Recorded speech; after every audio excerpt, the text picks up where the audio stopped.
Shri P J Vincent, വിദേശകാര്യ വിദഗ്ധൻ കൂടി ടെലിഫോൺ ലൈനിൽ ചേരുന്നുണ്ട്. ശ്രീ പി ജെ വിൻസെന്റ്, ഒരു സമാധാന അന്തരീക്ഷമൊക്കെ സ്വപ്നം കണ്ടതാണ് നമ്മൾ. പക്ഷേ അനിശ്ചിതാവസ്ഥ വീണ്ടും പശ്ചിമേഷ്യയെ പിടിമുറുക്കുകയാണ്. വലിയ രീതിയിലുള്ള ആക്രമണം എന്താണോ നമ്മൾ കുറച്ച് നാളുകൾക്ക് മുൻപ് കണ്ടത്, യുദ്ധത്തിന്റെ തുടക്കത്തിൽ കണ്ടത്, ആ സാഹചര്യത്തിലേക്ക് തന്നെ തിരിച്ചു പോകുമ്പോൾ ഈ അനിശ്ചിതാവസ്ഥ എത്രത്തോളം ലോകത്തെ ആകെ സമ്പദ് വ്യവസ്ഥയെ അടക്കം പ്രതിസന്ധിയിലാക്കും? ഏറ്റവും മാരകമായ പ്രതിസന്ധി ആഗോള സമ്പദ് വ്യവസ്ഥയ്ക്കും ലോകക്രമത്തിനും ഇന്റർനാഷണൽ സിസ്റ്റത്തിനും ഉണ്ടാക്കിയ ഒന്നാണ് ഇപ്പോഴും തുടരുന്ന ഗൾഫ് യുദ്ധം. പക്ഷെ അതില് അമേരിക്കയും ഇസ്രായേലും ചേർന്ന് ഏകപക്ഷീയമായി ഇറാനെ കഴിഞ്ഞ ഫെബ്രുവരി 28 ആക്രമിക്കുകയും അവരുടെ പരമോന്നത നേതാവിനെ കൊലപ്പെടുത്തിയതിനും തുടർന്ന് ആരംഭിച്ചിട്ടുള്ള ഈ സംഘർഷം ജൂൺ 7 താൽക്കാലിക വിരാമമായിരുന്നു. ഒരു മെമ്മോറാണ്ടം ഓഫ് അണ്ടർസ്റ്റാൻഡിംഗിൽ എത്തിയിരുന്നു. പക്ഷെ അത് മെമ്മോറാണ്ടം ഓഫ് അണ്ടർസ്റ്റാൻഡിംഗ് വേണ്ടത്ര രൂപത്തിൽ പ്രവർത്തനക്ഷമമായില്ല എന്നതും ഒരു വസ്തുതയാണ്. കാരണം ആ മേഖലയിലുള്ള സംഘർഷത്തിൽ ചെറിയ ലഘൂകരണം ഉണ്ടായതൊഴിച്ചാൽ യുദ്ധത്തിന് തയ്യാറായി ഇറാനും അതുപോലെ അമേരിക്കയും മുഖാമുഖം നിൽക്കുന്ന സാഹചര്യമാണ് അവിടെ ഉണ്ടായത്. അതിനിടയിലാണ് വീണ്ടും പ്രകോപനം ഉണ്ടാകുന്നു. അമേരിക്ക മാരകമായ ആക്രമണം നടത്തുന്നു. അതിനു പുറമെ ചില മിസ്റ്റീരിയസ് ആയിട്ടുള്ള ആക്രമണങ്ങളും ഉണ്ടായി എന്നത് ഇറാൻ റിപ്പോർട്ട് ചെയ്യുന്നത്. ഒരു പക്ഷെ അത് UAE ആയിരിക്കാം. ഇപ്പോൾ അമേരിക്കൻ ആക്രമണത്തിന് പ്രതികരണമായി ഗൾഫ് രാജ്യങ്ങളിലെ, പ്രത്യേകിച്ച് GCC രാജ്യങ്ങളിലെ കേന്ദ്രങ്ങളും അമേരിക്കൻ സൈനിക താവളങ്ങളും നിരന്തരമായി ഡ്രോൺ മിസൈൽ ആക്രമണങ്ങൾക്ക് വിധേയമാക്കുക എന്ന യുദ്ധതന്ത്രമാണ് ഇറാൻ ഉപയോഗിച്ചുകൊണ്ടിരിക്കുന്നത്. ഇപ്പോഴും അത് തന്നെ തുടരുകയാണ് ചെയ്യുന്നത്. അതോടൊപ്പം ഹോർമൂസ് കടലിടുക്കിലൂടെയുള്ള നാവിക ഗതാഗതവും ഏറെക്കുറെ ഡിസ്ട്രപ്റ്റ് ചെയ്തിരിക്കുന്നു. പക്ഷെ ഈ സംഘർഷം അധികകാലം നീണ്ടു നിൽക്കാനുള്ള സാധ്യതയില്ല. കാരണം ഇത് ഫ്ലെയർ അപ്പ് ചെയ്യില്ല. അങ്ങോട്ടും ഇങ്ങോട്ടുമുള്ള മിസൈൽ ഡ്രോൺ ആക്രമണത്തിന് ശേഷം വീണ്ടും അത് തൽക്കാലത്തേക്ക് സംഘർഷം ലഘൂകരിക്കും എന്നുള്ളതിൽ സംശയമില്ല. കാരണം ഈ സംഘർഷം മുന്നോട്ട് ഒരു പ്രതിഷേധം എന്ന നിലയ്ക്ക് അമേരിക്ക എടുക്കുന്ന നിലപാടുകളാണ് എന്നതാണോ? നമുക്കത് നിലനിൽക്കില്ല എന്ന് പറയാൻ, പ്രത്യേകിച്ച് ഒരു സൈഡിൽ ഡൊണാൾഡ് ട്രംപ് ആണ്. രാവിലെ ഒന്ന് പറയും, വൈകിട്ട് മറ്റൊന്ന് പറയും എന്നതാണ് കഴിഞ്ഞ കുറച്ച് നാളുകളായി നമ്മൾ കാണുന്നത്. അപ്പോൾ അത് നിലനിൽക്കില്ല എന്നൊരു വിലയിരുത്തലിലേക്ക് പോകുന്നത് എങ്ങനെയാണ്? അല്ല, ആ ഒരു വിലയിരുത്തലേക്ക് പോകാനുള്ള കാരണം എന്താ വെച്ചാല്, ഒരു ഓൾ ഔട്ട് വാറിനുള്ള ഒരു സാഹചര്യവും ഇന്ന് ഗൾഫ് മേഖലയിൽ നിലനിൽക്കുന്നില്ല. ഓൾ ഔട്ട് വാർ ഉണ്ടാകണമെങ്കിൽ ഇറാനിൽ അമേരിക്കയുടെ കരസൈന്യം പ്രവേശിക്കണം. അതിനുള്ള സാധ്യത തുലവും കുറവാണ്.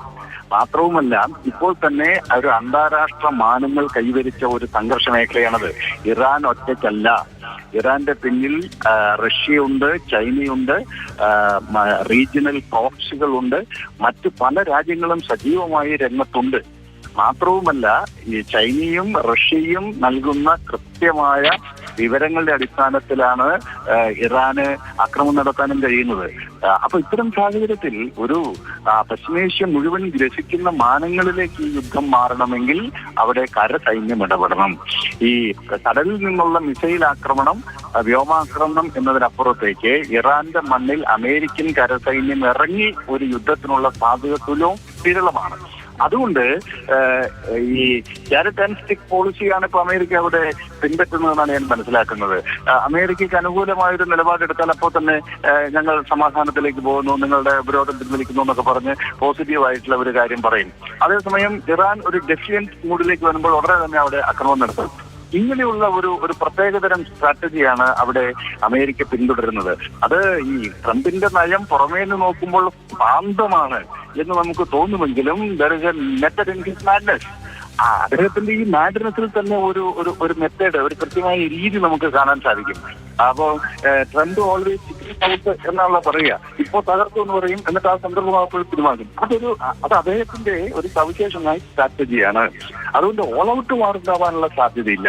അതേസമയം ഈ സംഘർഷം പരിഹരിക്കണമെങ്കിൽ അത് അമേരിക്കയും ഇറാനും തമ്മിൽ ഒപ്പുവെച്ച ഒരു കരാറിന്റെയോ എംഒയുവിന്റെ അടിസ്ഥാനത്തിൽ പരിഹരിക്കാൻ കഴിയില്ല. ആ പ്രശ്നത്തിന് സ്ഥിര പരിഹാരം ഉണ്ടാകണമെങ്കിൽ P5+1 കരാറ് പോലെ permanent 5 plus Germany plus Iran ചേർന്നിട്ടാണല്ലോ 2014 ഒപ്പുവെച്ച ആണവ കരാർ ഉണ്ടാകുന്നത്. സമാനമായ രൂപത്തിൽ ഇസ്രായേലും റഷ്യയും ചൈനയും ലോകത്തിലെ യൂറോപ്യൻ യൂണിയനും ഒക്കെ ഉൾക്കൊള്ളുന്ന ഒരു കരാറുണ്ടായെങ്കിൽ മാത്രമേ അവിടെ ശാശ്വത സമാധാനം സാധ്യമാവുള്ളൂ. മറ്റൊരു പ്രധാനപ്പെട്ട കാര്യം, ഈ ഹോർമൂസ് കടലിടുക്കിന്റെ നാവിക ഗതാഗതം സ്വതന്ത്ര നാവിക ഗതാഗതം എന്നത് ഒരു ഇന്റർനാഷണൽ ഇഷ്യൂ ആയി മാറിക്കഴിഞ്ഞിരിക്കുന്നു. ഇപ്പോൾ യഥാർത്ഥത്തിൽ ഇറാൻ ആണവായുധം ശേഷി നേടുമോ എന്നുള്ളതിനേക്കാൾ പ്രധാനം ഹോർമൂസ് കടലിടുക്ക് എങ്ങനെ ഒരു അന്താരാഷ്ട്ര കപ്പൽപാതയായി നിലനിർത്താം എന്നതിലേക്ക് ചർച്ച ചുരുങ്ങിയിരിക്കുന്നു.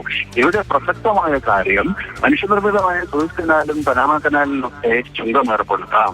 അതല്ലാതെ സ്വാഭാവികമായിട്ടുള്ള കപ്പൽ പാതകൾ, കടലിടുക്കുകൾ, ഇന്റർനാഷണൽ ചെക്ക് പോയിന്റുകൾ അതിനോട് അനുബന്ധിച്ചിരുന്ന ലിറ്ററൽ സ്പേസിൽപ്പെട്ട ശക്തമായ ഒരു രാജ്യം അതിനുമേലെ പൂർണ്ണമായ ആധിപത്യം സ്ഥാപിക്കുകയും അതിലൂടെ കടന്നു പോകുന്ന കപ്പലുകൾക്ക് ചുങ്കം ഏർപ്പെടുത്തുകയും ചെയ്യുന്നത് ഇന്റർനാഷണൽ സപ്ലൈ ചെയിനെ പൂർണ്ണമായി അപകടപ്പെടുത്തും.